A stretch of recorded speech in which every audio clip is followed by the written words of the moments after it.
If you don't want to be deemed antisocial in the latest Ford Mustang Shelby GT500, then you need to get away from people. Far, far away. Because this car is loud. It is turn it up to 11 loud. And then multiply it by 4 exhausts. In fact, I think this might just be the most raucous road car I have ever driven. Now, before we go any further, I think we should probably stop and have a look at what's generating all that noise. The engine is the most powerful ever fitted to a production Ford road car. It's so powerful that Ford has decided to fix the bonnet in not 1, but 3 places.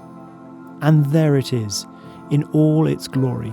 760 brake horsepower and 625 pounds-foot of torque. As you can see on here, it's produced at their Romeo engine plant on the niche line, and their modular V8s have had some pretty cool names over the years, sort of Terminator, Coyote. This is the Predator. Now, this is 5.2 litres or 315 cubic inches, but this is not just a supercharged version of the naturally aspirated Voodoo engine, which was in the GT350, because that had a flat plane crank and this has got a cross plane crank. That's a 2.65 litre Roots type supercharger. It takes 90 brake horsepower just to run that. Port fuel injection, it is a mighty, mighty thing. A couple of other things whilst we've got the bonnet up. I love this big magnesium brace that goes all the way across here, really architectural. This car has also got the handling pack on it, so we've got adjustable top mounts here. The handling pack also gives you the splitter wickers and the gurney flap on the rear wing. You can also spec your Shelby GT500 with a carbon fibre track pack, which would delete the rear seats, give you carbon fibre wheels, a carbon fibre splitter, a GT4 rear wing, and Cup 2 tyres instead of the standard Pilot Sport 4S rubber. Anyway, back to this car, which has the optional stripes on the outside and the technology pack with the B&O sound system on the inside. The full-fat electrically adjustable seats have also been replaced with some more fitting items. These manually adjustable Recaros, they really do feel more appropriate. I do like the Alcantara on the wheel as well. This car is sort of the automotive equivalent of the Hulk. For a start, I mean, it looks muscle-bound, the view out over this huge bulging bonnet. And then there's the paint, Grabber Lime. It actually looks a bit like a 1970s colour that Ford did called Le Mans Green.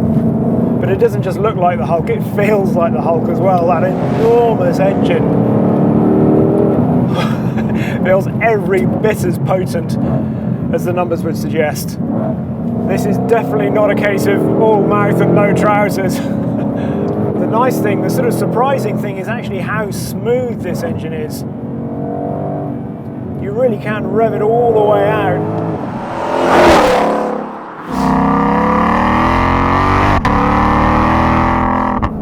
The other big and really nice surprise is just how good this gearbox is. It's a Tremex 7-speed dual-clutch gearbox, and it's so smooth. It's not just good for this car, it's a really, really good dual-clutch transmission. It makes you feel really happy to actually exploit the performance of the engine. The whole car actually just feels more usable because the transmission is so quick, but so smooth it doesn't unsettle the car at all. It's fantastic. I like these big paddles too, with the ribs on the back. Remind me of the ones in the Ford Raptor. We've got various modes here. I've kept the steering always in sport just to give that bit more connection. There are also 4 modes for the exhaust, which nominally go from quiet through normal and sport to track, but more accurately go from mildly bleeding eardrums to wake the dead.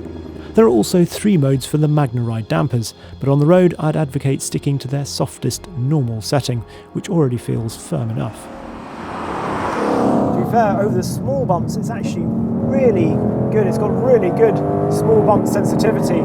It's just over the bigger hits where you notice that it's a big car that it's trying to control. It always feels like a big car, this though.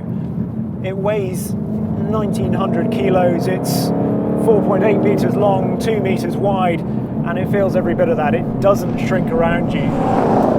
I did actually drive this car around Goodwood a few weeks ago, and in full track mode there, it's surprisingly good.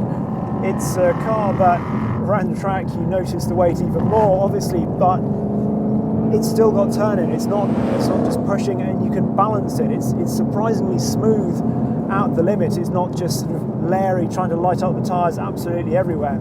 Good, it is quite a bumpy circuit, and you certainly notice those bumps. And because it's such a fast circuit as well, and this really is fast down the 11th straight, you become very aware of what it's trying to cope with. And just in case you're wondering, yes, the track mode was too loud for the track. Oh, the irony. Anyway, that engine. Wow.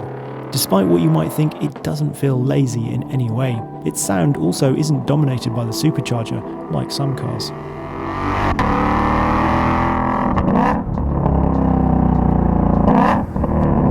It obviously doesn't rev to 8,500 like the GT350's engine, but 7,700 still feels like plenty, to be honest. Traction is actually really impressive as well. We know that this is obviously now a Mustang with independent rear suspension, and I remember from the GT350 just how much grip these performance Mustangs have. We've got a huge 305 section tyre at the front, 315 at the rear, and it means you've got an enormous amount of turning grip. For all that weight, it really does hustle. Thankfully, the big 420mm discs do a very good job of stopping it too. It's a really nice, firm pedal feel.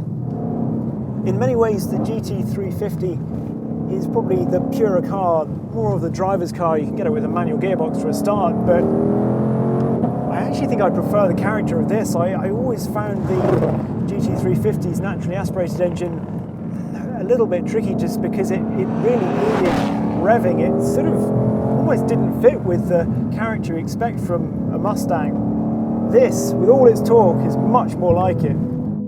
Now, I am aware that quite a few of the cars we review on Carfection are tantalisingly unavailable to those of you in the USA. Here's looking at you, GR Yaris. Well, this time the boot is on the other foot. This car is not available in the UK. If you want it, you're going to have to import it, and it's going to cost an awful lot more than $70,000 this costs in the USA.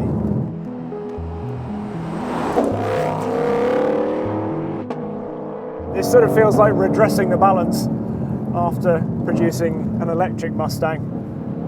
This must be about the thirstiest as well as the loudest car I've ever driven. Ford's own claimed combined fuel economy figure equates to 16.8 mpg. I didn't even see that. The range on the Mackie is probably better than this, actually. So there we are, loud and proud. One of the most muscular of muscle cars. And yet I almost hesitate to brand it as a muscle car, because that might bring with it the impression that it will only make sense on a long, straight road. And that's definitely not the case.